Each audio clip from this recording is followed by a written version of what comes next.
Hello everyone, welcome back to Buried Files. Tonight we bring you 7 of the most disturbing true horror stories from the men and women who protect America's first national park, Yellowstone. These are not campfire tales or urban legends. These are documented accounts from park rangers who encountered something that defied explanation in one of the most remote and dangerous wilderness areas in the United States. Each story has been gathered directly from ranger testimonials, incident reports that were never made public, and verified through supporting documentation that most people will never see. Yellowstone spans over 2 million acres of untamed land, where geothermal forces bubble beneath your feet and wildlife outnumbers visitors by thousands to one. It is a place where people disappear without a trace, where the wilderness holds secrets that authorities would prefer remain buried, and where those who patrol its vast backcountry sometimes witness things that cannot be written into official reports. If you are drawn to authentic horror content rooted in real events, subscribe to Buried Files and then hit the notification bell so you never miss our investigations into the darkness that exists just beyond the marked trails. Now settle in as we descend into the shadows of America's most iconic yet mysterious national park. I have been a backcountry ranger at Yellowstone National Park for 11 years. In that time, I have responded to countless emergencies that most people only read about in headlines. I have performed CPR on tourists who suffered heart attacks at high elevation.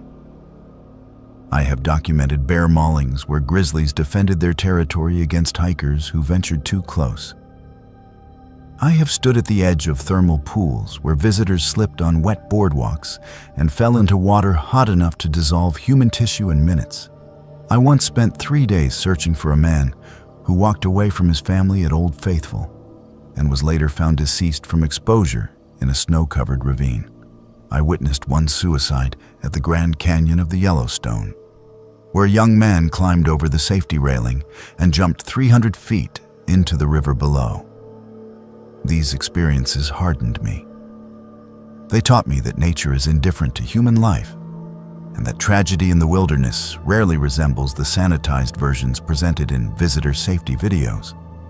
But nothing in my training, nothing in my years of experience, nothing in the countless emergency response scenarios I practiced prepared me for what I discovered at Pelican Creek in the summer of 2019. It was early June, just after the spring snowmelt when backcountry camping permits are issued for the more remote regions of the park. The days were long and warm, but the nights still dropped below freezing in the higher elevations. This was the season when experienced backpackers push deep into areas that see perhaps a dozen visitors all year. Pelican Creek is one such area. It sits in the northeastern section of the park, accessible only by a grueling 7-mile hike from the nearest trailhead. There are no maintained trails beyond the first 2 miles. Navigation requires map and compass skills that most casual hikers do not possess. The terrain is unforgiving. Dense lodgepole pine forests give way to marshy meadows where you sink to your knees in mud. Grizzly bears are common. Cell phone reception does not exist. It is the kind of place where if something goes wrong, you are on your own until someone notices you are missing. And that could take days. The call came through on my radio at 6:30 in the morning. Dispatch informed me that a day hiker had reported finding an abandoned campsite near Pelican Creek. The hiker said the tent was still standing, the bear canister was full of food, and camping gear was scattered around the site, as if the occupant had simply vanished mid-meal. This was concerning, but not unprecedented. Sometimes campers get spooked by wildlife and abandon their gear to hike out faster. Sometimes they get injured and leave everything behind to seek help. I grabbed my pack, loaded it with medical supplies and emergency communication equipment, and started the hike at dawn. The trail was muddy from recent rain. I moved quickly, covering the first 4 miles in just over an hour. The forest was quiet except for the occasional call of a raven and the distant rush of Pelican Creek swollen with snowmelt. As I approached the reported coordinates, I began looking for signs of bear activity. Fresh scat, torn up logs, claw marks on trees. If a bear had raided the camp, there would be evidence. But I saw nothing. The forest felt wrong. Too quiet. Too still. I have spent enough time in the backcountry to trust that instinct, and the wilderness goes silent. I found the campsite exactly where the day hiker had marked it on his GPS. The tent was a high-end mountaineering model, expensive and well-maintained. It was properly staked and the rainfly was secure. But the back panel of the tent had been cut, not torn by an animal. Cut. A clean vertical slash approximately 3 feet long, made with a sharp blade. I knelt down and examined the edges of the cut fabric. The slice was deliberate and precise. This was not a bear. This was not an accident. Someone had taken a knife and methodically opened the back of this tent from the outside. Inside the tent, I found a sleeping bag laid out flat. There was blood on the pillow, not a large amount, but enough to indicate a nosebleed or a minor head wound. The occupant's headlamp was still hanging from the tent ceiling. A book lay open on the sleeping pad. Whoever had been here left in a hurry or was forced to leave. I backed out carefully, trying not to disturb potential evidence, and began a wider search of the area. 50 feet from the tent, I found a day pack hanging from a tree branch in a proper bear hang. Inside were a wallet, car keys, and a phone with a dead battery. The wallet belonged to a woman named Sarah Chen, age 29, with a California driver's license. I radioed dispatch with the information and continued searching. The next discovery made my stomach drop. 2 miles east of the first campsite, I found another abandoned tent. This one was older, a budget model that had seen better days. It too had a clean cut through the back panel. The sleeping bag inside had what appeared to be dried blood on the exterior. The camp stove was cold, but had been used recently. I found a permit tag tied to a nearby tree. This campsite had been issued to a woman named Jessica Ramirez 3 weeks earlier. She had filed a solo hiking itinerary for 5 days. According to the permit records, she had checked out on time and driven away from the park. Or at least someone using her vehicle had driven away. I was now operating on the assumption that I was dealing with a crime scene. Multiple crime scenes. I radioed for backup and began documenting everything with my camera. That is when I noticed the tree cache. About 200 yards from the second campsite, someone had built a small platform between 2 pine trees about 15 feet off the ground. It was well hidden and would have been invisible to anyone not actively searching the area. I climbed up carefully and found a waterproof ammunition box secured to the platform. Inside were photographs, hundreds of photographs, all of women, solo female hikers on trails, women setting up tents, women filtering water from streams, women sleeping in their tents, photographed through the mesh doors with a telephoto lens. Some of the photos had handwritten notes on the back, dates, locations, physical descriptions. One photo showed Sarah Chen at her campsite the day before I found it. Another showed Jessica Ramirez on the trail 3 weeks earlier. But there were others. Women I did not recognize. Women whose faces I had never seen in missing person reports. How many others had there been? My hands were shaking as I radioed dispatch again. I provided the GPS coordinates and requested immediate law enforcement response and a helicopter evacuation for the evidence. I was told to secure the scene and wait. But I could not wait. Because as I was climbing down from the tree platform, my radio went dead. Not low battery, not out of range, dead. The screen went black and it would not power back on. I checked my backup handheld radio. Same thing. Both devices, fully charged that morning, were completely non-functional. I was 7 miles from the trailhead with no communication and a growing certainty that I was not alone.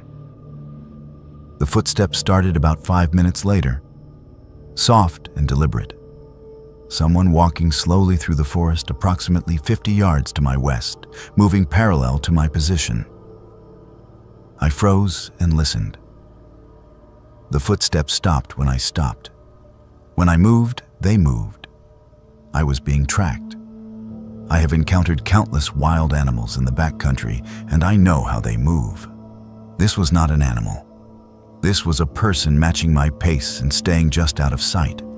I pulled my bear spray from its holster and started moving toward the main trail as quickly as I could without running. Running would signal fear. Running would make me pray. The presence stayed with me for another 10 minutes. Then the footsteps grew closer. I turned and saw him. A man, maybe 40 years old, wearing hiking clothes that were too clean for someone who had been in the backcountry. He was carrying a coil of climbing rope over one shoulder and a large fixed-blade hunting knife on his belt. His face was calm. Too calm. I recognized him immediately. I had seen him at the ranger station permit office multiple times over the past 2 years. He was a frequent visitor who always requested permits for remote areas. He always hiked alone. He always smiled and made small talk about the weather and the trail conditions. I had never thought twice about him.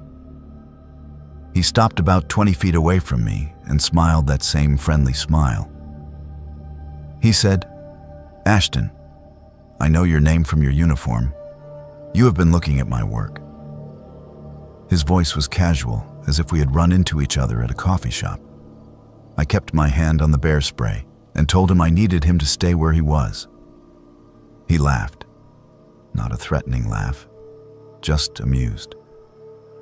He said, "You cannot stop this with bear spray, Ashton. And your radios do not work out here. I made sure of that." He held up a small electronic device that I did not recognize, some kind of signal jammer. I asked him what he wanted. He tilted his head and considered the question. Then he said, "I have been collecting from women who camp alone. They come out here thinking they are safe, thinking the only danger is bears and bad weather. But they are wrong. The real danger is people like me who know how to move through these woods without leaving traces. I have been doing this for 3 years. You found Sarah and you found Jessica, but you have not found the others." I felt my blood turn to ice. I asked him how many others. He smiled wider and said, 3 confirmed. 4 if you count the one from last season who fell into a thermal pool after I chased her there. That one was ruled an accident." He began walking toward me slowly. I raised the bear spray and told him to stop or I would deploy it. He stopped but kept talking. "I will tell you where they are buried, Ashton. I will tell you everything. Because I am done. This is the end game. You found my cache. You found my photos. Law enforcement will be here soon, even if your radios are jammed. I knew this day would come eventually." He reached into his jacket pocket and I tensed, ready to spray. But he pulled out a folded piece of paper. He dropped it on the ground between us and took 3 steps back. 3 locations. GPS coordinates. You will find remains at all 3. Near Heart Lake, near Shoshone Lake, near the thoroughfare. All solo female hikers. All reported as accidental deaths or voluntary disappearances. No one suspected murder because nobody expects a predator in a place like this. I did not move to pick up the paper. I asked him why he was telling me this. He said, "Because I want you to know I won. 3 years I hunted in America's most famous wilderness and nobody noticed. And when they finally do notice, I will be famous. People will make documentaries about me. The Yellowstone Predator. That has a nice ring to it. He was insane, completely detached from reality. I needed to keep him talking until help arrived. I asked him why he chose this park. He said, "Because it is easy. Millions of visitors every year, thousands of miles of backcountry. Solo hikers are common. When someone goes missing, everyone assumes it was nature. A bear attack, a fall, hypothermia. Nobody looks for a man with a knife." Then I heard it. The distant sound of helicopter rotors. My emergency beacon. I had activated it before my radios died, and I had forgotten about it in the chaos of the confrontation. The sound grew louder. The man heard it too. His expression changed from calm to angry. He looked at me and said, "You activated a beacon." It was not a question. I nodded. He glanced up at the sky where the helicopter was approaching, and then back at me. For a moment, I thought he would charge. But instead, he turned and ran into the forest, crashing through the undergrowth like a panicked animal. The helicopter landed in a nearby meadow 10 minutes later. I guided them to the location and gave a full report. A massive search operation was launched. They found him 16 hours later, hiding in a drainage culvert near the park's east entrance. He had tried to walk out through 30 miles of wilderness, but had gotten disoriented.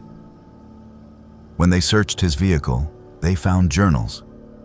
Detailed journals describing 12 potential victims he had been watching. Maps with marked campsites, lists of names and dates. They found remains at 3 of the 4 locations he had described. Sarah Chen, Jessica Ramirez, and 2 other women who had been listed as missing persons from 2017 and 2018. The 4th location near the thermal pool yielded nothing. The acidic water had dissolved everything. I transferred to a different ranger station 6 months after the trial concluded. He was sentenced to life in prison without parole. But I cannot do backcountry patrols anymore. Every time I see a solo female hiker on a remote trail, I think about the ones we did not find in time. I think about how easily evil can hide in a place that people associate with natural beauty. And I think about the fact that for 3 years, a predator walked among us wearing a smile and carrying a permit, and none of us knew. The wilderness does not care if you live or die. But at least the wilderness is honest about its dangers. The real horror is that sometimes the most dangerous thing in the woods is not the wildlife. It is the other people.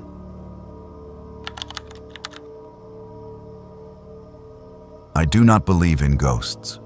Or rather, I did not believe in ghosts until my 3rd season patrolling the thoroughfare region of Yellowstone National Park. The thoroughfare is not a place that casual visitors ever see. It exists in the southeastern corner of the park, where Wyoming borders the Teton Wilderness. If you stand at certain points along the Yellowstone River in this area, you are farther from a road than anywhere else in the lower 48 states. It is 32 miles from the nearest trailhead. There are no cell towers, no ranger stations, no emergency services within a day's hike. When you patrol the thoroughfare, you accept that you are truly alone. Or at least, that is what I believed before the summer of 2017. My name is Quinn. I have worked for the National Park Service for 8 years, and I specifically requested assignment to remote backcountry patrols because I prefer solitude to the chaos of tourist-heavy areas. I am comfortable with isolation. I grew up in rural Alaska, where the nearest neighbor was 15 miles away, and winter darkness lasted 19 hours a day. Silence does not bother me. Empty wilderness does not frighten me. I have spent weeks alone in grizzly country without experiencing anything resembling fear. But what happened during those August nights in the thoroughfare changed something fundamental in how I understand the world. It forced me to accept that there are phenomena which cannot be explained by training manuals or rational thinking. The first incident occurred on August 9th.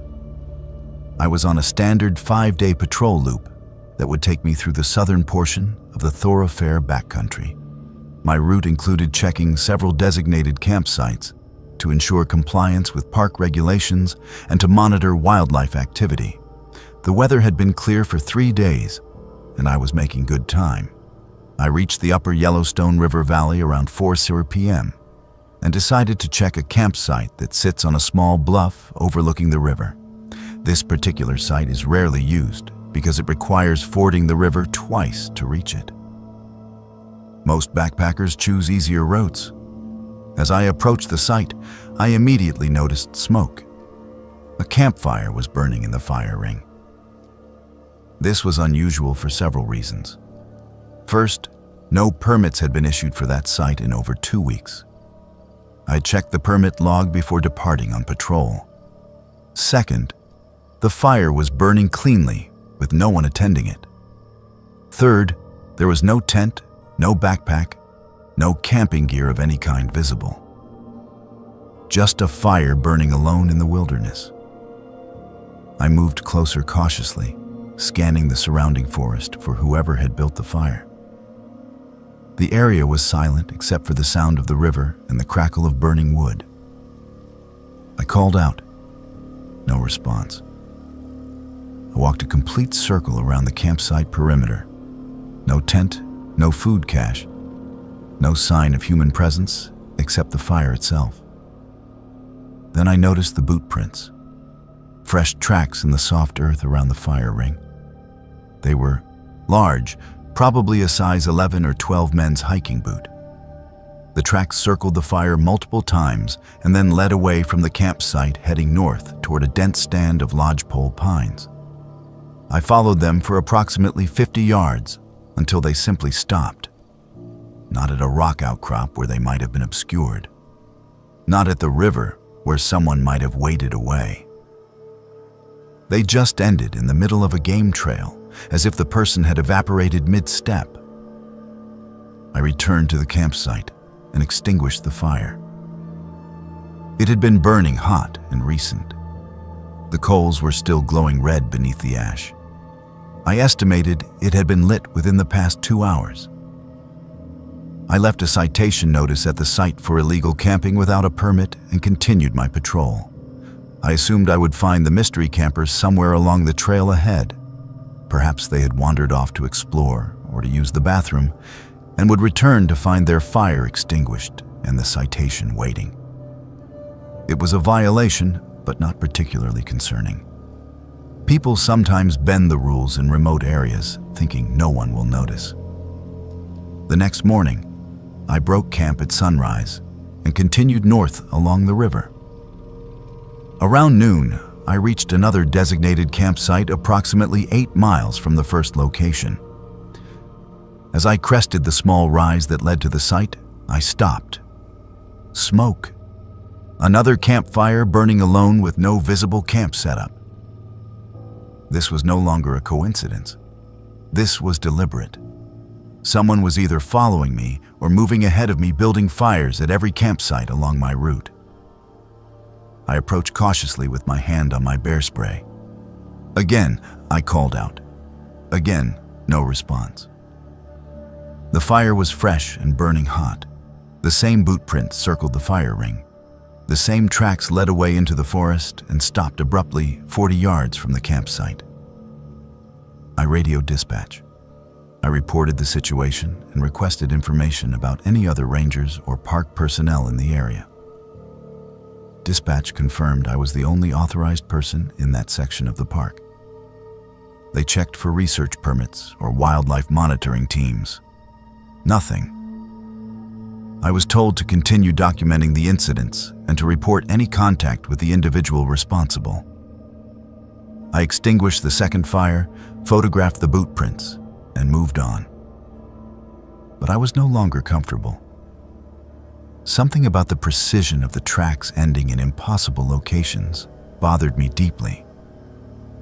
I have tracked animals and humans for years. Tracks do not simply vanish unless someone is deliberately obscuring them. But there was no evidence of that. No brushed-out prints, no careful stepping on rocks. Just footprints that stopped as if the person had been lifted into the air. That night, I made camp at a location off-trail about 3 miles north of the second fire site.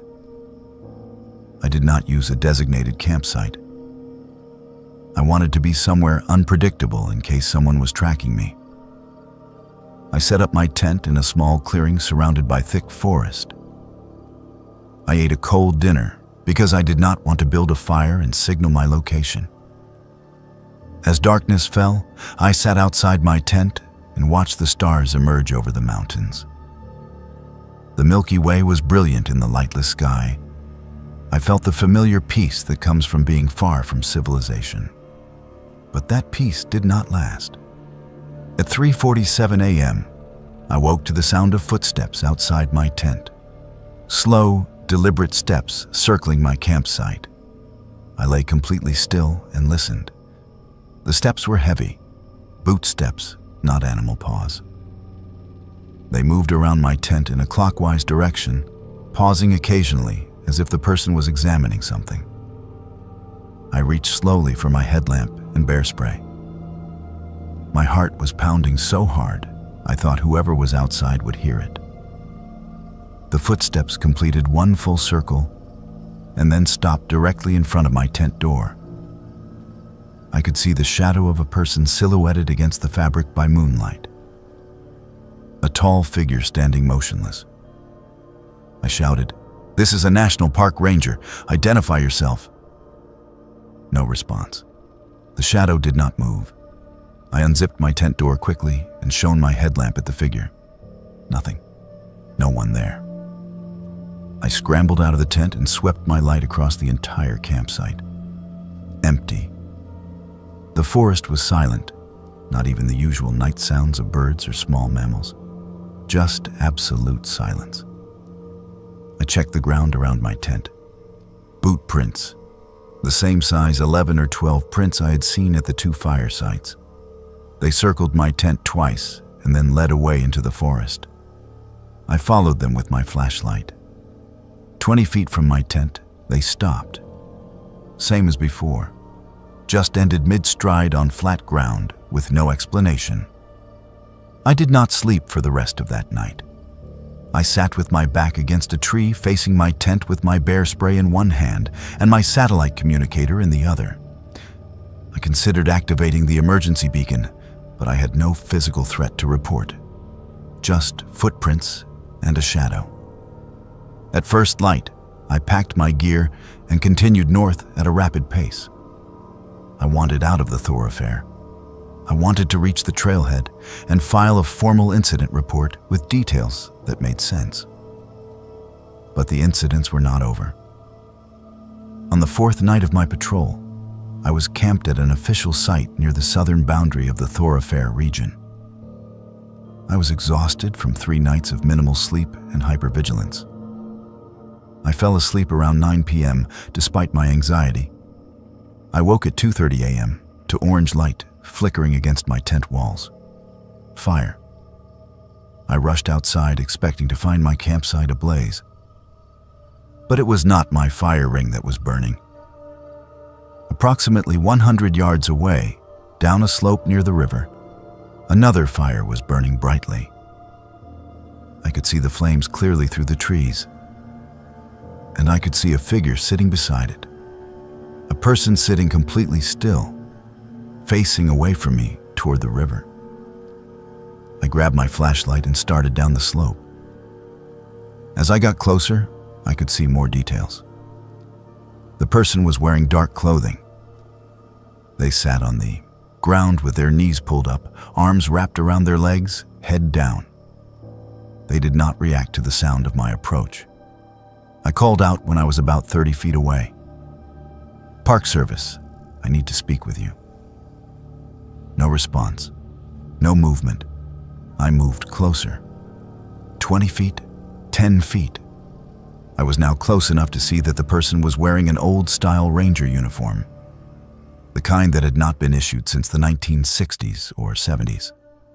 Dark green wool with a campaign hat sitting on the ground beside them. I stopped. Something was profoundly wrong. The air around the fire felt cold despite the heat of the flames. My breath formed visible clouds. I said, "Sir, I need you to respond." The figure slowly raised its head and turned to look at me. I will never forget what I saw. It was not a face. Or rather, it was a face. But it was wrong. The features were blurred, as if I was looking at someone through frosted glass. The eyes were dark voids. The mouth did not move, but I heard a voice. It did not come from the figure. It came from everywhere at once. A whisper that filled the forest. This is where it happened. I ran. I am not proud of that. But I ran. I crashed back up the slope to my campsite, threw my gear into my pack without bothering to break down my tent properly, and started hiking north in the darkness. I used my headlamp, and I moved as fast as the terrain allowed. I did not look back. I hiked for 6 hours straight until sunrise, and then I kept hiking. I reached the trailhead 14 hours later, far ahead of my planned schedule. I was scratched, exhausted, and probably dehydrated, but I was out.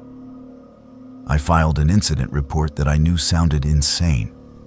I reported the fires, the footprints, and the figure by the river. My supervisor listened without interrupting, and then asked if I had been experiencing any health issues or medication side effects. I understood what he was really asking. Was I having a mental health crisis? Was I hallucinating? I told him I was physically fine and that I knew how my report sounded. He told me to take a week off and to follow up with the park psychologist. I agreed because I wanted answers as much as he did. During that week, I did research. I accessed historical park records going back to the 1960s. I found an incident from August 1964. A ranger named Thomas McKinley had drowned while attempting to ford the Yellowstone River in the Thoroughfare region. His body was recovered 3 miles downstream from his last known campsite. The recovery team found his gear still at the campsite with a fire burning in the ring.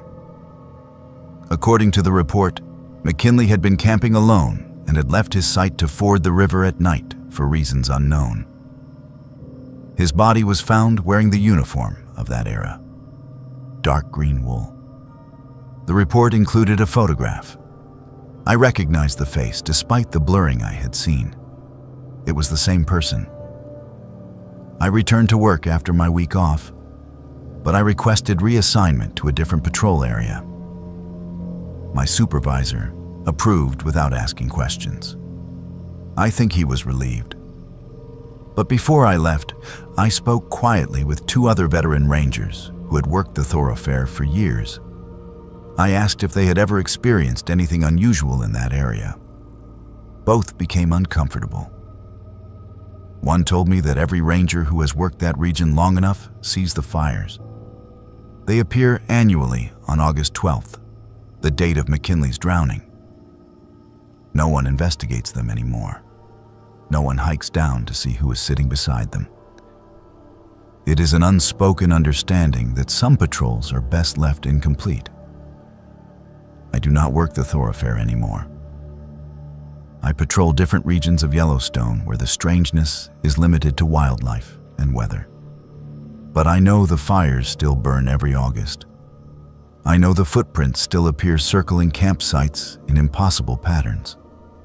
And I know that Ranger McKinley is still out there, sitting by his fire, waiting for someone to understand what happened. I do not want to be that person. I have accepted that there are places in this park where the dead do not rest, and I am content to let them keep their vigil undisturbed. The thermal basin off Norris Geyser should have been empty. It was February. Temperatures had dropped to 20 degrees below zero, and no permits had been issued for backcountry winter camping in that zone for 3 weeks. The area was officially closed to overnight camping from November through April due to unstable thermal features and extreme weather conditions. So when our helicopter pilot radioed that he had spotted smoke rising from the restricted zone during a routine flyover, we knew something was very wrong. My name is Declan. I have been a law enforcement ranger at Yellowstone for 6 years, and I have dealt with every variety of permit violation imaginable. Tourists who ignore trail closures to get closer to bison, hikers who camp illegally in thermal areas and end up with third-degree burns, people who drive off-road or vandalize geothermal features. Most violations are born from ignorance or arrogance.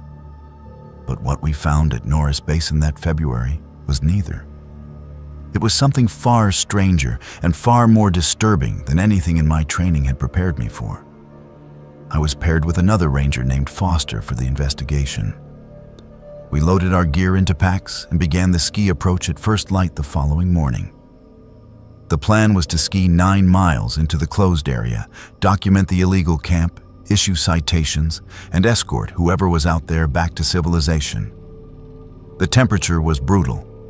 Wind chill put us at 35 below zero. The kind of cold that burns exposed skin in minutes and turns your breath into ice crystals that hang in the air. No rational person would choose to camp in these conditions. That should have been our first warning that we were not dealing with rational people. The ski took us 4 hours through deep powder and across frozen streams. The landscape was otherworldly. Steam from thermal vents rose into the frigid air, creating pillars of mist that glowed orange in the low winter sun. The ground beneath us was a patchwork of snow and bare earth, where heat from underground kept the surface above freezing.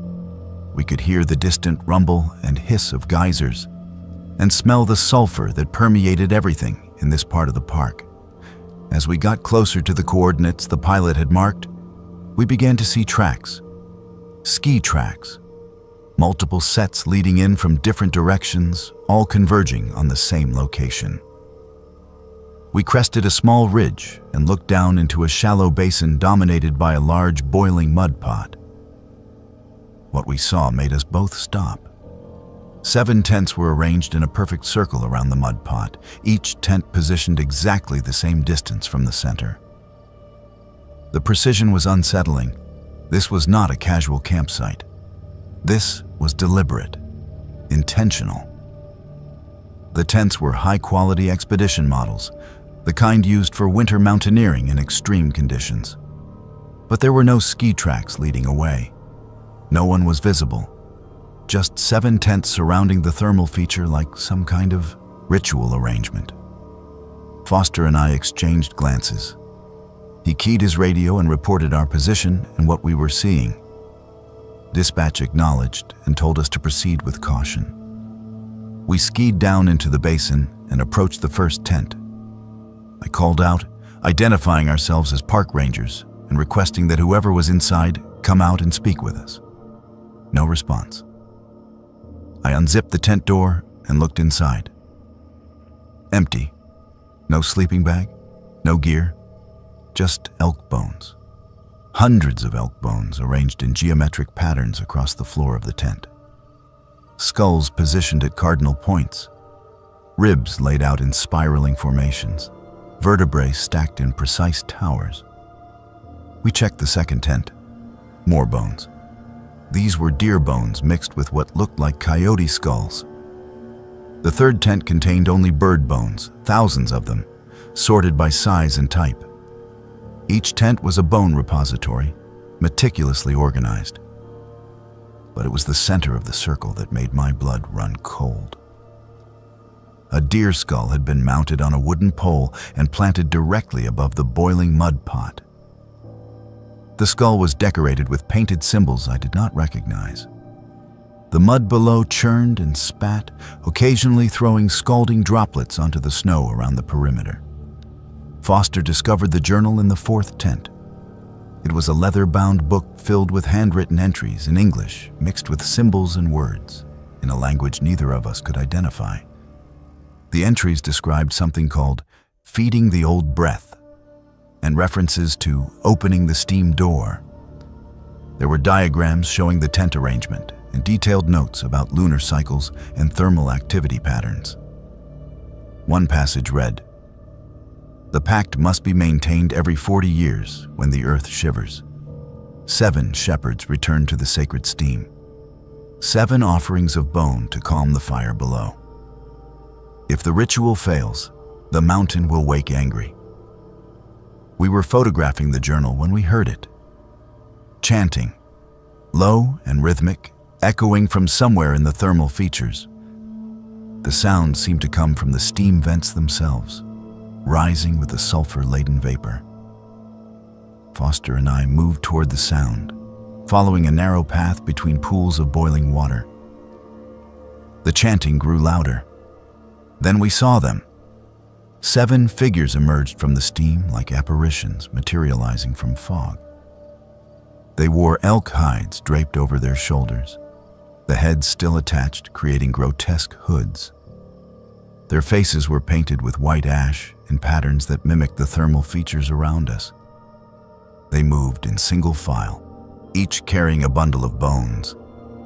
The lead figure was a woman, tall and gaunt, with eyes that seemed too large for her face. She stopped when she saw us. The others stopped behind her in perfect synchronization. For a long moment, no one moved. The only sound was the hiss of steam and the bubbling of the mud pot. Then she spoke. Her voice was clear despite the wind. "You have entered the sacred circle. You have touched the offerings. You do not understand what you have done." I told her they were in a restricted area and that backcountry camping without permits was a federal violation. She smiled. It was not a warm smile. It was the smile of someone who found my words absurdly irrelevant. She said, "We are the shepherds. Our family has kept this pact since before your government claimed this land. We come every 40 years when the earth trembles. We feed the old breath with bones of the forest. We sing the calming words. If we do not, the mountain will erupt. Your park, your visitors, your cities built near the caldera, all of it will burn." Foster asked who they were and where they came from. The woman tilted her head. "We have no names you would recognize. We are descendants of those who lived here before the roads and the lodges. We are keepers of knowledge your science does not possess. The thermal features are not just geology. They are doorways, thresholds, and every 40 years they open wider. We perform the ritual to keep them closed." I explained that they needed to come with us back to park headquarters, that we could sort this out, but they could not remain in a closed area. The woman's expression hardened. "If you remove us before the ritual is complete, you will doom everyone. The seismic activity has already begun. Small tremors your instruments barely register, but we feel them. The mountain is restless. We have 2 more nights of offerings, 2 more cycles of chanting. Then the threshold will seal for another 40 years. Foster radioed for backup. Within an hour, 4 more rangers arrived on snowmobiles. The 7 figures did not resist when we told them they were being escorted out. They surrendered peacefully, gathering their belongings from the tents and dismantling the skull monument. But they said nothing more. They moved in silence as we led them back to the trailhead. When we reached the ranger station, we attempted to process them. They refused to provide legal names. They had no identification, no driver's licenses, no credit cards, nothing. When asked for names, they each said only Shepherd and a number, Shepherd 1 through Shepherd 7. We held them for 72 hours while attempting to identify them through fingerprints and facial recognition. Nothing came back. No criminal records, no missing person reports, no matches in any database. It was as if they did not exist in any official capacity. The federal prosecutor reviewed the case and determined there was insufficient evidence for charges beyond trespassing, which was a misdemeanor. With no identification and no prior offenses, they were released with citations and warnings. That night, they vanished from the county jail holding area. The cell was locked from the outside. No windows, no way out except through a door that required a key card. But when the guard checked at morning roll call, all 7 were gone. The security footage showed them sitting in the cell at 2:47 a.m. At 2:48 a.m., the feed went to static. At 2:49 a.m., the feed returned and the cell was empty. No one entered, no one left. They simply ceased to be there. I tried to forget about it. I told myself they had escaped through some method we had not detected and had fled the area. But then I started researching geological records. I found a pattern. Every 40 years since 1872, the year Yellowstone became a national park, there has been a significant seismic event within 6 months of February. 1912, a magnitude 4.5 earthquake near Norris.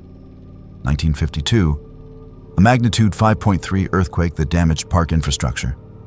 1992, a swarm of over 1,000 small earthquakes in the same region.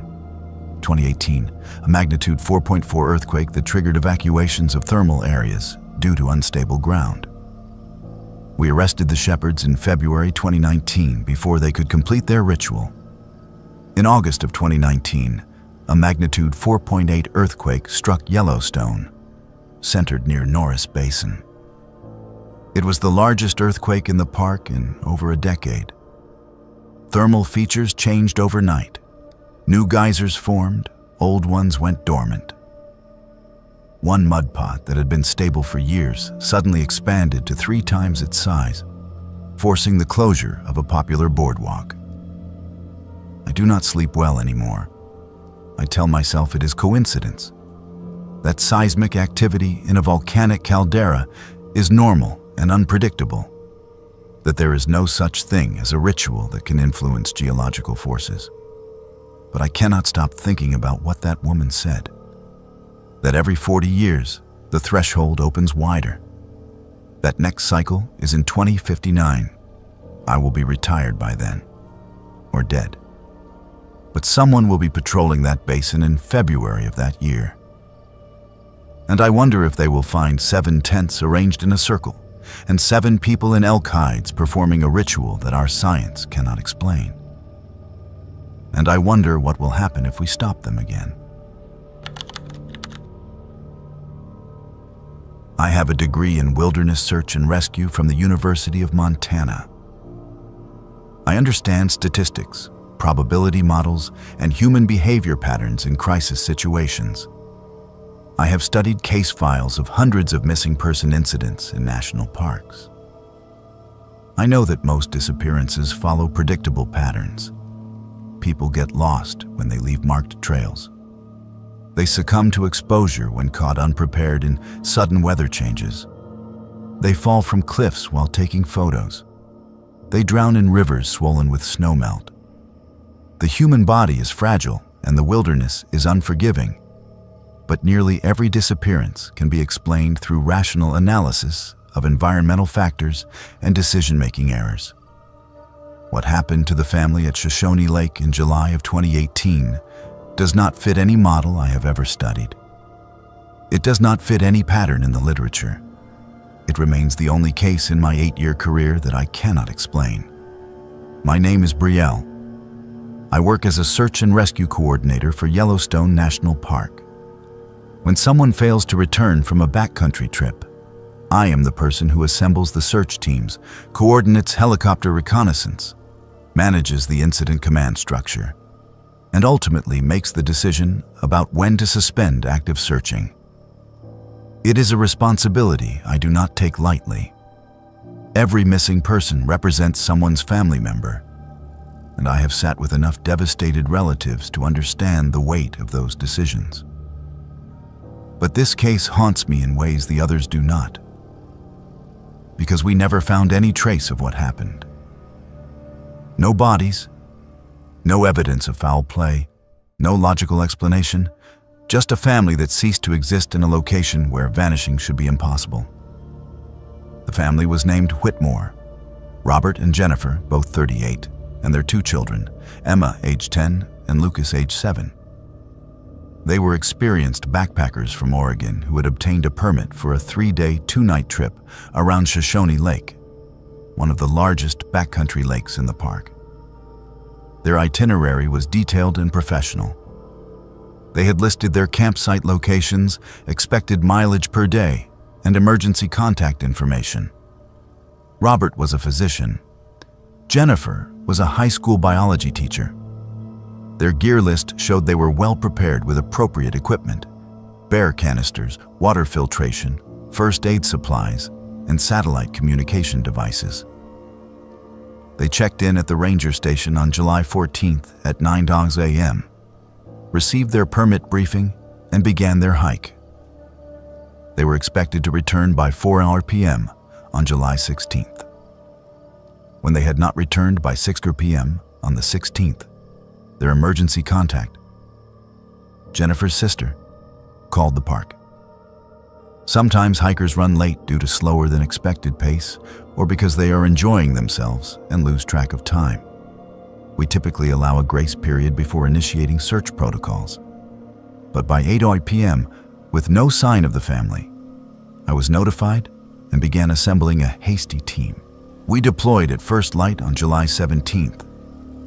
I led a 4-person team directly to their last known campsite at the south end of Shoshone Lake, approximately 8 miles from the trailhead. We reached the site at 10:30 a.m. What we found made no sense. The camp was completely intact. The tent was properly erected and staked. Inside were 4 sleeping bags, laid out flat and unzipped, as if the occupants had gotten up normally in the morning. 4 pairs of hiking boots were lined up neatly outside the tent door. The bear canister was hanging correctly from the food pole and was still full of their remaining supplies. Camp chairs were arranged around a cold fire ring. A water filter sat beside a cookpot near the lake shore. Everything suggested a family that had simply stepped away from camp for a short walk and planned to return. But there were disturbing details. On the camp's picnic table, we found 4 driver's licenses and 4 park entry cards stacked in a neat pile. Beside them were 2 wedding rings, Jennifer's engagement ring, and a child's plastic friendship bracelet, all arranged in a precise line. This was not normal behavior. People do not remove their identification and jewelry and arrange them geometrically before going for a hike. Underneath the ID cards was a handwritten note on a page torn from a journal. The handwriting analysis later confirmed it was Jennifer's writing. The note contained only 1 sentence. "We heard the calling. We are going below." I immediately radioed for additional search resources. We expanded the search perimeter and began systematic grid patterns around the campsite. We searched the shoreline in both directions. We checked the forest. We looked for any sign of the family, tracks, disturbed vegetation, torn clothing, anything. A thermal pool sits approximately 50 feet from the campsite. It is a small feature, maybe 8 feet in diameter, with water temperature measured at 180 degrees Fahrenheit and a pH level acidic enough to dissolve organic material. We examined it carefully, but found no disturbance in the mineral deposits around its edge. No footprints. No indication anyone had approached it. We brought in cadaver dogs on day 2 of the search. The dogs are trained to detect human remains and can alert on scent even if a body is submerged or buried. Both dogs indicated interest at the thermal pool but refused to approach the water. They would walk to within about 10 feet, sit, and whine. Their handlers described it as unusual behavior, as if the dogs sensed something but were afraid to get closer. We requested dive team support to search the pool. but the request was denied due to safety concerns. The water temperature and acidity make diving impossible. Any diver entering that pool would suffer catastrophic injuries within seconds. On day 3, a geological survey team arrived with ground-penetrating radar. They wanted to map the thermal pool to understand its structure. What they discovered was remarkable and terrifying. The pool connects to an unexplored cave system. The radar showed a vertical shaft dropping approximately 40 feet below the visible pool, then branching into multiple horizontal passages that extend in several directions. One passage runs roughly 4 miles to the northeast before the radar signal weakened and they lost definition. The cave system is flooded with the same superheated acidic water as the surface pool. It is completely inaccessible. No human could survive entry, and no robotic equipment we have can function in those conditions. The search expanded to 40 square miles over 9 days. We deployed helicopter reconnaissance with thermal imaging. We had over 60 personnel combing the area. We checked every trail, every drainage, every meadow within a reasonable distance from the campsite. We found nothing. No clothing, no equipment they might have carried. No sign that 4 people had walked through the forest. It was as if they had vanished from the campsite itself without taking a single step. I interviewed other campers who had been in the area during that time period. A couple camping 2 miles north reported hearing unusual sounds on the night of July 15th. They described it as a low humming or vibration that seemed to come from underground. It lasted for several hours starting around midnight. They said it made them feel nauseous and disoriented. Another solo hiker reported seeing lights near Shoshone Lake that same night. Not flashlights or campfires, but a blue-green glow that appeared to emanate from the lake itself or from beneath it. He said he watched it for about 10 minutes before it faded. Both reports were logged, but neither seemed directly related to the Whitmore family disappearance. We officially suspended active searching on July 25th after exhausting all reasonable search areas and methods.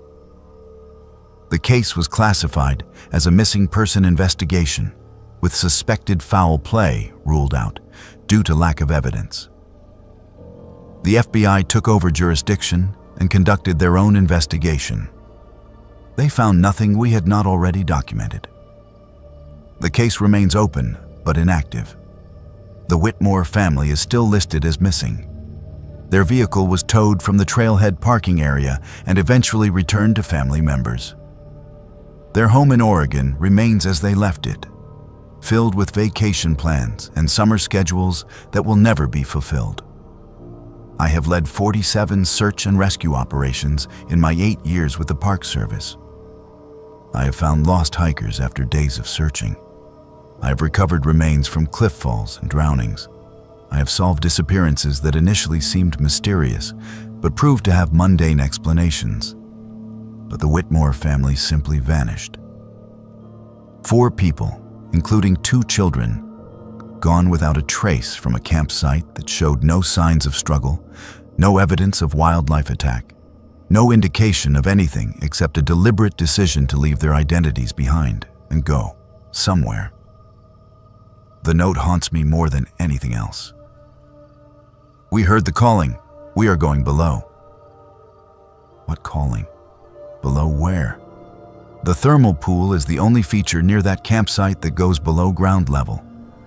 But no one could enter that pool and survive. Yet the cadaver dogs indicated something was there. The geological survey showed passages extending for miles underground. And witnesses reported strange phenomena the same night the family disappeared. I do not believe in supernatural explanations. I am a scientist. I trust data and evidence.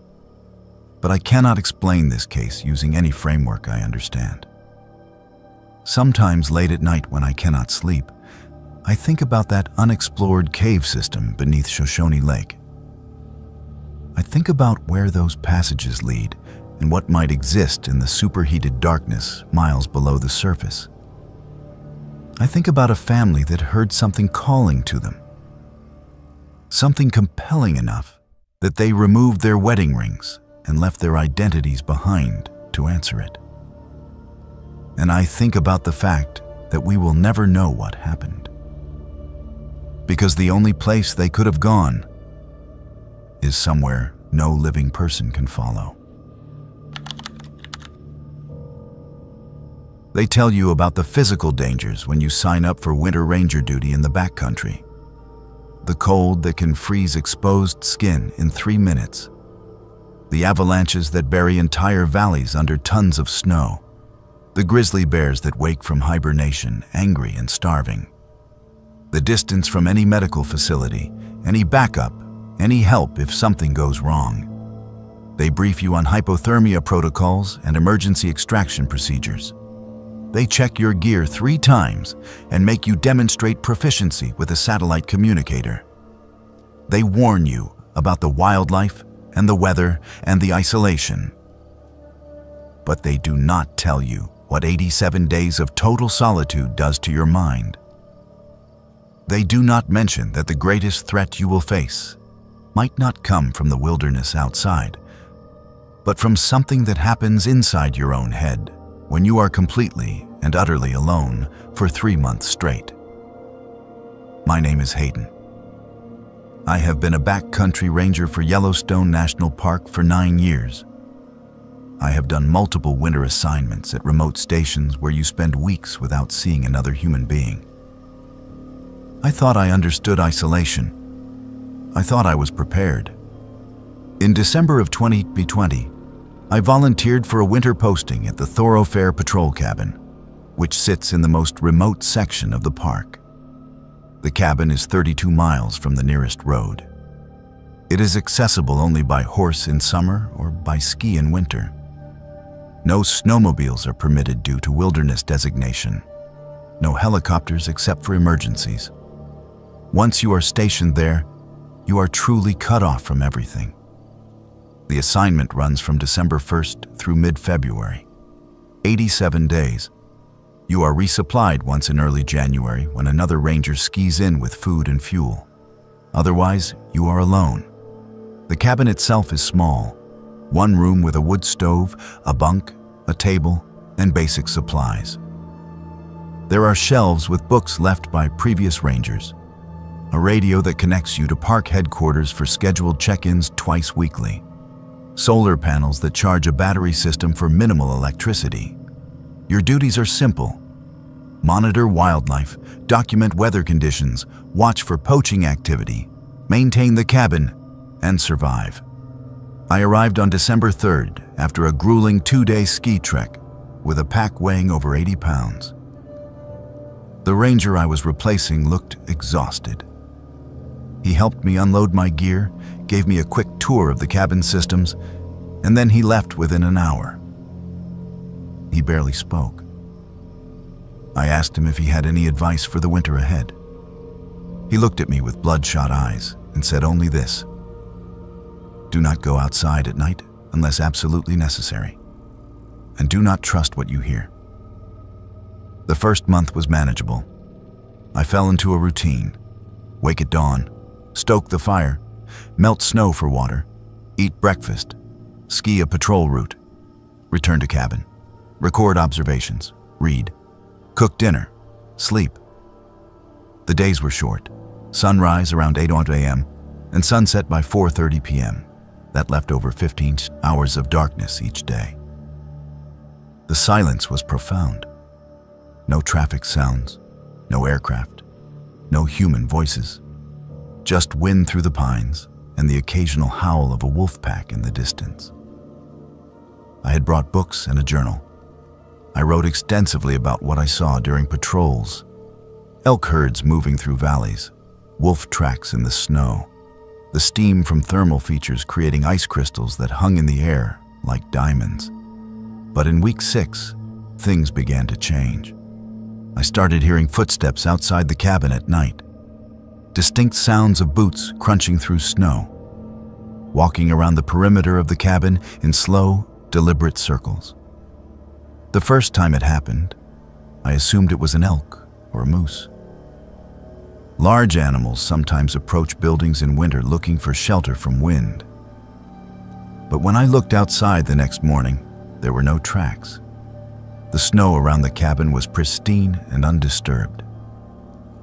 I told myself I had imagined it, that the wind had created sounds my brain interpreted as footsteps. The footsteps came again 3 nights later. This time, I was certain. Someone was walking around the cabin. I could hear each step clearly. The weight, the rhythm. I grabbed my flashlight and bear spray and opened the door. Nothing. No one there. I shone the light in all directions. Empty forest. Fresh snow that had fallen that afternoon showed no tracks anywhere near the cabin except the path I had made earlier returning from patrol. I stood in the doorway for 10 minutes listening. Complete silence. I went back inside and locked the door, even though locks are meaningless in wilderness this remote. Who would I be locking out? By week 8, I began seeing something at the edge of the tree line. A figure standing motionless about 50 yards from the cabin. I would notice it at dusk just as the light was fading, a dark shape among the trees, too tall to be a stump, too still to be an animal. I would watch it through the window. It never moved. After several minutes, I would look away to grab binoculars or to stoke the fire. When I looked back, the figure would be gone. Or sometimes it would be closer, still motionless, still watching. One evening, I convinced myself to go outside and investigate. I put on my coat and boots, grabbed a flashlight, and walked toward where the figure had been standing. There was nothing there. No tracks. No broken branches. Nothing to indicate anyone or anything had been present. The knocking started in week 9. 3 deliberate knocks on the cabin wall, always at 2:47 a.m. I know the exact time because I would wake instantly and check my watch. The knocks were loud enough to wake me, but not aggressive. Just 3 measured impacts against the exterior wall on the east side of the cabin. Knock, knock, knock. Then silence.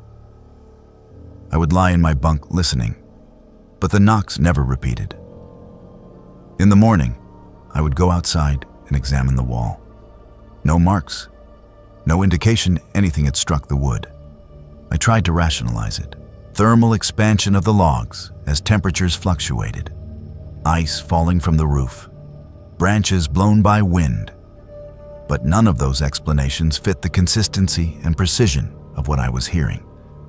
And the timing was always exactly 2:47 a.m. to the minute, every time. In week 10, I found my ranger uniform hanging from a tree branch 100 yards from the cabin. I discovered it during morning patrol. My official uniform shirt and pants neatly hung as if on a closet hanger, swaying gently in the breeze. This was impossible. I was wearing my only uniform. I checked when I returned to the cabin. My uniform was in my pack where I always kept it. I had not taken it outside. I had not hung anything on trees. Yet there it was. An identical uniform, same size, same wear patterns, hanging in the forest as if placed there by someone who knew exactly where I would walk. I radioed headquarters during my next scheduled check-in. I tried to explain what was happening without sounding insane. The ranger who answered suggested I might be experiencing stress and asked if I wanted early extraction. I said no. I had signed up for 87 days and I would complete the assignment. But I asked if there was any history of unusual incidents at this cabin. There was a long pause. Then the ranger said that some winter assignments had been terminated early due to ranger welfare concerns. But he could not discuss details. He reminded me that isolation affects people differently and that requesting extraction was not considered a failure. I stopped sleeping through the nights. I would doze in short intervals, but wake frequently. Week 11 brought something new. I woke at dawn to realize I was outside, not near the cabin, not on the porch. I was 200 yards away in the forest, standing in 2 feet of snow, wearing only my thermal underwear. My feet were bare. The temperature was 15 degrees below zero. My feet were already numb and turning white. I ran back to the cabin, stumbling and falling. I got inside and spent an hour warming my feet in lukewarm water to prevent frostbite. When the feeling returned, the pain was extraordinary. But worse than the pain was the realization that I had walked outside in my sleep with no memory of doing so. I could have died. If I had walked farther, or if the temperature had been colder, I would have died. I went outside later that morning to examine my tracks. They formed a perfect circle around the cabin. I had walked in a circle 23 times, each circuit following the exact same path. The tracks were evenly spaced, mechanical, not the wandering path of someone confused or disoriented. I had walked with purpose, repeating the same pattern over and over, before finally stopping in the forest. I also found something else. My journal was sitting on a rock outcrop 50 feet from where I had stopped walking. The journal I kept in the cabin. I retrieved it and opened to the last entry. Beneath my final notes from the previous day was new writing, my handwriting. Words I did not remember writing. I am not alone. I have never been alone. There are 7 of me now. I radioed for emergency extraction. I told headquarters I needed immediate removal from the station. The ranger asked if I was in medical distress. I said I was not sure, but that I could not stay any longer. He said the earliest they could arrange helicopter extraction was 3 days due to weather conditions and availability. I had to wait. I barricaded myself inside the cabin. I did not go outside except to get firewood. I did not sleep. I sat at the table with my knife and bear spray and counted the hours. The figure appeared at the window on the second night. Not at the tree line, at the window. A face pressed against the glass looking in. My face, my exact features staring at me from outside. I shouted and ran to the door. When I opened it, nothing was there. But in the snow beneath the window were footprints. Boot prints identical to mine. The pattern matched my boots exactly. The prints led away from the cabin in a straight line and then stopped after 20 feet. Just stopped. The way Quinn's mysterious tracks had stopped in the thoroughfare. The way everything unexplainable in this place seemed to end without resolution. The helicopter arrived on the morning of the 3rd day. The pilot said I looked wrong, that I appeared to have aged 10 years. I was 34 years old, but he said I looked 44. I saw my reflection in the helicopter window. He was right. My hair had gone gray at the temples, deep lines around my eyes that had not been there 11 weeks earlier. The park psychologist conducted an evaluation. Standard protocol for early extraction. She found no evidence of mental illness, no psychotic symptoms, no hallucinations that fit diagnostic criteria. Just extreme stress response consistent with prolonged isolation in a hostile environment. She asked if I would return to winter backcountry assignments. I said no. She noted that in my file and cleared me for return to regular duties. They wanted to send another ranger to the thoroughfare cabin to complete the winter season. I told my supervisor he should burn the cabin down, that it was not safe, that something about that location was wrong in ways I could not articulate. He looked at me with sympathy but did not take my recommendation seriously. 2 weeks later, a ranger named Marcus was sent to finish the winter assignment. He lasted 12 days before requesting extraction. He would not explain why. He filed a report that remains classified. I ran into him 6 months later at a training session. He would not make eye contact with me. When I asked what happened at the cabin, he walked away without speaking. I still work for Yellowstone. I do summer patrols in tourist-heavy areas where I interact with hundreds of people every day. I will never do isolated backcountry work again. And I will never return to the thoroughfare. Whatever exists in that remote corner of the park, whether it originates from the land itself or from something that happens to the human mind when it is pushed too far into solitude, it should be left alone. Some places are not meant for human habitation during the dark months of winter. Some silences should not be broken. And some questions about what we see and hear in the deepest wilderness should never be answered. I need to tell someone about this before it happens again. And I know it will happen again because he is still out there and the FBI cannot find him. My name is Piper. I have been a law enforcement ranger at Yellowstone National Park for 7 years. I have dealt with drunk tourists, poachers, drug trafficking through the park, domestic violence incidents at campgrounds, and one homicide investigation. I thought I had seen the worst of human behavior in a wilderness setting. But nothing prepared me for the case that started in August of 2022 and remains unsolved to this day. Nothing prepared me for the realization that someone had been watching women sleep in their tents for years, photographing them, visiting them, and we had no idea until it was almost too late. The first report came through on August 7th. A woman named Sarah Martinez had been backpacking alone on the Cascade Lake Trail. She was 31 years old, an experienced hiker from Colorado who had obtained a backcountry permit for 3 nights. She completed her trip without incident, returned to her vehicle at the trailhead, and was preparing to drive out of the park when she noticed something tucked under her windshield wiper. Not a parking citation or an advertisement. A photograph. A photograph of herself sleeping in her tent, taken from inside the tent, looking down at her face on the pillow.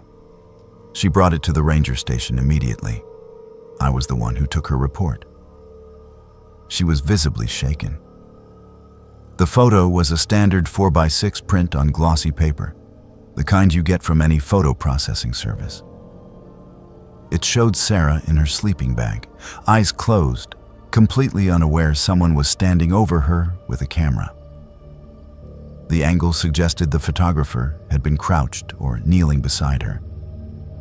The tent fabric was visible in the frame, confirming this was taken from inside her tent while she slept. On the back of the photo, written in neat block letters with a black marker, was a single word: visited. I asked Sarah if she had heard anything unusual during the nights she camped. She said no. She was a light sleeper and always woke when animals approached the campsite. But she had not heard anyone enter her tent. I asked if she had noticed anyone following her on the trail or camped nearby. Again, no. She had seen other hikers during the day, but no one suspicious. Her campsite had been at a designated location along the east shore of Cascade Lake. It was a popular area during peak season. I filed an incident report and opened an investigation. But I told Sarah honestly that without more evidence or information about the suspect, there was little we could do beyond increasing patrol presence on that trail. 3 days later, another woman filed a similar report. Then another. Over the next 2 weeks, 5 women came forward with identical stories. All solo female hikers. All had completed multi-day backcountry trips on different trails throughout the park. All had found photos of themselves sleeping in their tents, left on their vehicles when they returned. Every photo was taken from inside the tent. Every photo showed the woman asleep and vulnerable. And every photo had the same word written on the back: visited. This was no longer a single incident. This was a pattern, Someone was systematically targeting solo female backpackers, accessing their tents while they slept, photographing them at close range, and then tracking their vehicles to leave the photos where they would be found. The level of skill required was disturbing. To enter a tent without waking the occupant requires extreme care. To do it repeatedly without being detected suggested someone who moved through the wilderness with professional competence. To track the vehicles suggested he was watching the trailheads, documenting license plates and parking locations. I coordinated with FBI agents who have jurisdiction over major crimes in national parks. They reviewed all 5 cases and determined we were dealing with a serial stalker who posed an escalating threat. The current behavior was non-contact surveillance, but the psychological profile suggested someone who might eventually progress to physical assault. They approved a sting operation. I volunteered to be the bait. On August 23rd, I obtained a backcountry permit under a false name. I parked a rental vehicle at the Cascade Lake trailhead and hiked in alone, carrying minimal gear but wearing a concealed body camera and a GPS tracker. I also carried my service weapon and bear spray. 2 backup rangers were positioned at a camp location 1 mile away, monitoring my GPS signal and prepared to respond within 10 minutes if I activated my panic button. I made camp at one of the designated sites where previous incidents had occurred, set up my tent, ate dinner, and pretended to settle in for the night. I did not sleep. I lay in my sleeping bag fully clothed with my hand on my weapon and my eyes barely closed. The body camera was positioned to record anyone who entered the tent. Hours passed. Midnight, 1 a.m., 2 a.m. I was beginning to think he would not come when I heard it. The softest sound of a tent zipper being drawn slowly open. I kept my eyes closed, but tightened my grip on my weapon. I could hear breathing. Someone was inside my tent. I could feel the presence of another person kneeling beside me. The faint click of a camera shutter. I opened my eyes and sat up in one motion, simultaneously drawing my weapon and activating the panic button. "Federal agent, do not move." The figure lunged backward, crashing through the tent door and into the darkness. I scrambled out after him, flashlight in one hand and weapon in the other. I caught a glimpse of a man running into the forest. I pursued for approximately 50 yards before losing him in the dense trees. My backup arrived within 8 minutes. We conducted an immediate search of the area, but he had vanished. But the body camera had captured his face. When we reviewed the footage, I recognized him immediately. He was a volunteer search and rescue member who had worked with the Park Service for 3 years. He had participated in training exercises. He had access to backcountry permits and trailhead information. He had legitimate reasons to be in the park at all hours. His name was Michael Brennan, age 36, with no criminal record. He lived in a town 40 miles from the park and worked as a wilderness guide for a private touring company. The footage also captured something else. Before he realized I was awake, he had placed something on the ground beside my sleeping bag. We recovered it during the search. It was a binder. A 3-ring binder containing plastic sheet protectors, and inside those protectors were photographs. Over 200 photographs of women sleeping in tents. Some I recognized from the recent reports, but most were women I had never seen. The photos dated back years based on the clothing and gear visible in the frames. Some had handwritten notes on the back with dates and locations. Some had names. Some just had the word "visited." We issued a warrant for Brennan's arrest. Federal agents went to his home the next morning.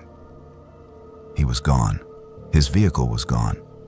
He had packed and fled sometime during the night after the confrontation. A search of his residence found more evidence. A detailed map of Yellowstone and surrounding national forests with campsites marked. A database on his computer listing women's names, physical descriptions, hiking itineraries he had somehow obtained, and notes about their camping habits. Equipment for developing photographs. Climbing gear that would allow him to move silently through the forest. The manhunt lasted 6 days. They tracked him through credit card usage and traffic cameras. He stayed ahead of them, moving through back roads and wilderness areas. On day 6, they located his vehicle abandoned at a trailhead in Bridger-Teton National Forest. He had gone into the backcountry on foot. Search teams combed the area for another week. They found no trace of him. Michael Brennan vanished into the wilderness he knew so well. That was 2 years ago. He has never been found. But every few months, another woman in another park somewhere in the western United States reports finding a photograph of herself sleeping in her tent. Different parks, different states. Montana, Wyoming, Colorado, Idaho, Oregon, Washington. The photos are always the same format, always taken from inside the tent, always with the word "visited" written on the back in the same block letters. Sometimes there are dates, sometimes there are new notes. One woman found a photo with the message, "You looked peaceful. I almost did not want to leave." The FBI has him on their most wanted list for federal stalking charges. His photo is distributed to every national park and Forest Service office in the country. But he is still out there, still watching, still visiting, still photographing women while they sleep. And I carry the weight of knowing that we had him and we lost him. That the operation I led pushed him further underground and possibly made him more dangerous. I do not camp alone anymore. None of the female rangers in our district do. We travel in pairs for backcountry patrols. We check each other's tents before sleeping. We take turns staying awake on overnight assignments. Because we know he could be anyone. A volunteer, a permitted camper, another hiker passing on the trail, someone who looks friendly and helpful and trustworthy during the day. And then, at night, he becomes someone else. Someone who moves like a ghost through the darkness, entering tents without sound, standing over sleeping women, taking his photographs, and disappearing before dawn. If you are a woman who camps alone in backcountry areas, please be careful. Lock your tent zippers with clips. Place noise-making devices like bells or gravel in a bag near the door. Sleep with bear spray within reach. And if you ever find a photograph of yourself sleeping left somewhere, you will discover it. Contact law enforcement immediately. Because Michael Brennan is still out there, and the FBI believes he will not stop until he is caught or until he escalates to something worse than photographs. I think about those 200 women whose pictures were in his binder. How many of them never knew they were visited? How many of them hiked out of the wilderness, having no idea someone had been inside their tent, watching them breathe? And I think about the women he has visited since then, who will find their photographs days or weeks later, and realize that while they slept, completely vulnerable and alone, a stranger was standing over them in the darkness. My grandfather was one of the first rangers at Yellowstone National Park in 1946, hired as part of the post-war expansion when veterans returned home, and the Park Service was rebuilding its workforce after years of wartime staffing shortages. His name was Robert Spencer Holt. He worked at Yellowstone for 37 years before retiring in 1983, 3 years before I was born. I never met him in life. He died when my father was still young, and all I knew of him came from old photographs and the stories my father told. Stories about a man who loved the wilderness more than anything, who spent his entire adult life protecting a landscape he considered sacred. But in September of 2021, I met him anyway, on the trail to Lone Star Geyser. And what he showed me changed everything I thought I understood about death and about the land we are sworn to protect. My name is Spencer. I was named after my grandfather, carrying his middle name as my first, a family tradition meant to honor the man who had set the path that I would eventually follow. I joined the National Park Service when I was 24, and I specifically requested assignment to Yellowstone because I wanted to walk the same trails he had walked, to see the same geysers he had monitored, to understand what had called to him so powerfully that he devoted his entire life to this place. I have been a ranger here for 6 years. I know the park well. I know its trails, its wildlife patterns, its thermal features, and its dangers. I thought I knew everything about Yellowstone that mattered. I was wrong. The incident occurred on September 17th, 2021. I was conducting a routine patrol on the trail to Lone Star Geyser, a popular but moderately challenging hike that follows the Firehole River for about 2.5 miles into the backcountry. It was a clear afternoon with temperatures in the low 60s. Perfect hiking weather. The trail was busy with day hikers, and I had stopped several times to answer questions about wildlife and thermal features. Around 3 p.m., as I was approaching the geyser itself, I noticed a man ahead of me on the trail. He was wearing a ranger uniform, but not the current style. The uniform was the old design from the 1940s and 50s. Dark green wool with a wide-brimmed campaign hat. The kind you see in historical photographs, but never in actual use anymore. I assumed it was someone dressed for a historical reenactment or educational program. The park occasionally hosts living history events where volunteers dress in period clothing. I picked up my pace to catch up with him, intending to ask which program he was participating in. He turned as I approached and waved at me. A friendly, casual gesture. Then he continued walking. I called out, "Excuse me, sir." He did not respond. He simply maintained his pace, following the trail deeper into the forest. I followed, curious now. The trail to Lone Star Geyser is well defined and straightforward, but he veered off onto a side path I had never noticed before. A faint game trail leading through dense lodgepole pines toward what appeared to be a small meadow. I hesitated. Rangers do not leave marked trails during patrols unless there is a specific reason, an emergency or a report of illegal activity. But something compelled me to follow. I cannot explain it rationally.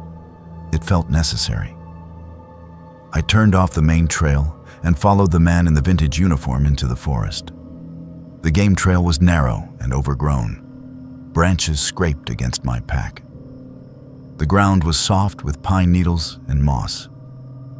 After about 200 yards, the trees opened into a small meadow I had never seen before despite patrolling this area dozens of times. The man was standing in the center of the meadow, facing away from me. He pointed down at the ground at his feet and spoke for the first time.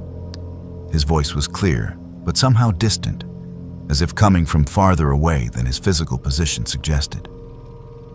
He said, "This is where it happened." I moved closer and asked, what happened? He turned to look at me. I saw his face clearly for the first time, and I recognized him. I recognized him from the photographs I had seen throughout my childhood. The same strong jawline, the same deep-set eyes, the same expression of calm authority. It was my grandfather, Robert Spencer Holt, who had been dead for 38 years. I should have run. I should have been terrified. But I was not. I felt only a profound sense of peace and curiosity. He looked at me for a long moment and then said, "You will understand when you dig." I asked what I should dig for. He simply smiled, a sad, gentle smile, and said, "You will know." Then he turned and walked toward the tree line. I watched him go. He walked with the same deliberate, measured pace. And then he simply vanished. Not faded, not disappeared gradually. He He walked into the shadows beneath the pines and ceased to exist between one step and the next. I stood in the meadow for several minutes, trying to process what I had just witnessed. Hallucination seemed the most rational explanation. But I felt completely lucid. I was not tired. I was not dehydrated. I had not hit my head. I was simply standing in a meadow where my dead grandfather had appeared, spoken to me, and vanished. I looked down at the spot where he had been standing and pointing. The ground looked normal, grass and wildflowers and moss. Nothing unusual, but I marked the location carefully using landmarks and GPS coordinates. Then I hiked back to the main trail and continued my patrol in a daze. I did not report what had happened. How could I? What would I say? That I had seen a ghost? That my grandfather's spirit had led me off trail to show me something? I would be sent for psychiatric evaluation. I would be removed from duty. So I said nothing. But I could not stop thinking about it. That night, I reviewed historical records about my grandfather's career. I read his personnel files, which are available to family members through the Park Service archives. I found references to patrols he had conducted, locations he had been assigned to, incidents he had responded to. One entry from 1951 caught my attention. My grandfather had reported his official ranger badge as stolen during a backcountry patrol. The badge was never recovered. He was issued a replacement, and the theft was noted in his file, but never solved. The location where he reported the theft was listed as the Lone Star Geyser area. The date was September 19, 1951. Exactly 70 years and 2 days before I had seen him on the trail. I decided I had to go back to the meadow. I requested a day off and returned on September 20th with a shovel, a metal detector, and ground-penetrating radar equipment I borrowed under the pretense of conducting a geological survey. I found the meadow again without difficulty. The GPS coordinates I had marked led me directly to it. I began scanning the area with the metal detector. Within minutes, I got a strong signal at the exact spot where my grandfather had been standing. I began to dig. The soil was soft and came away easily. At approximately 3 feet depth, I hit something solid. I cleared the dirt carefully and found a metal object wrapped in oilcloth. I pulled it up and unwrapped it. Inside was a ranger badge, an original 1940s-era National Park Service badge, the kind my grandfather would have worn. I turned it over. Engraved on the back was his full name, Robert Spencer Holt. Beneath the badge was a piece of paper, also wrapped in oilcloth to protect it from moisture. The paper was yellowed and fragile, but the handwriting was clear.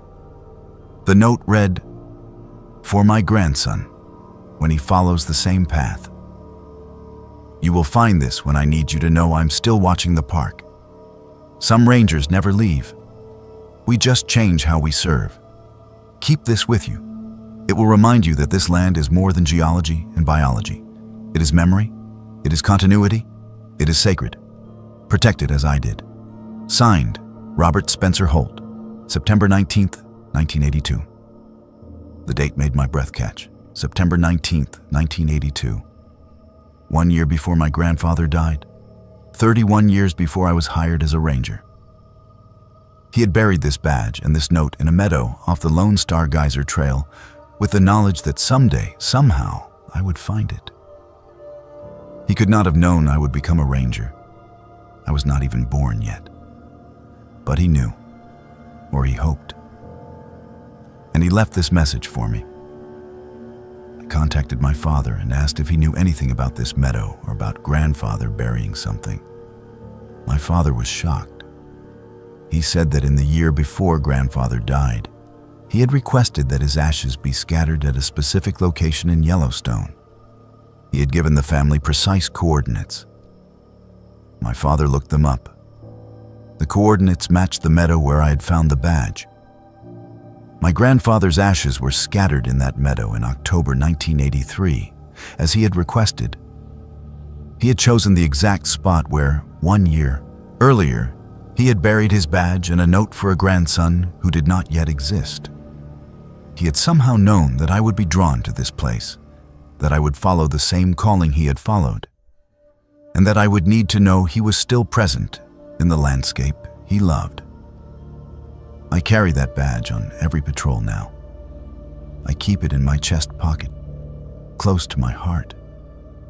And sometimes, late in the evening when the light is fading and I am walking the trails alone, I see that figure in the old uniform at the edge of meadows or standing beside thermal features. Always at a distance, always watching. He never approaches, he never speaks again. He just stands there, a silent presence, keeping watch over his park. I understand now what he was trying to tell me. Some rangers never really leave Yellowstone. We become part of it. Our presence soaks into the soil and the steam and the stone. We patrol these trails long after our bodies have turned to ash and scattered on the wind. And for those who come after us, who carry the same dedication and the same love for this sacred landscape, we remain visible, not as ghosts, not as hauntings, but as echoes of service that never truly ends. I will work at Yellowstone for as long as I am able, and when my time comes, I will ask that my ashes be scattered in that same meadow where my grandfather rests. And perhaps, decades from now, another ranger will walk these trails and see two figures in vintage uniforms standing watch together. And they will understand that this park is more than a job. It is a calling that transcends life and death. It is a promise we make to the land and to each other, to protect, to preserve, to never truly leave.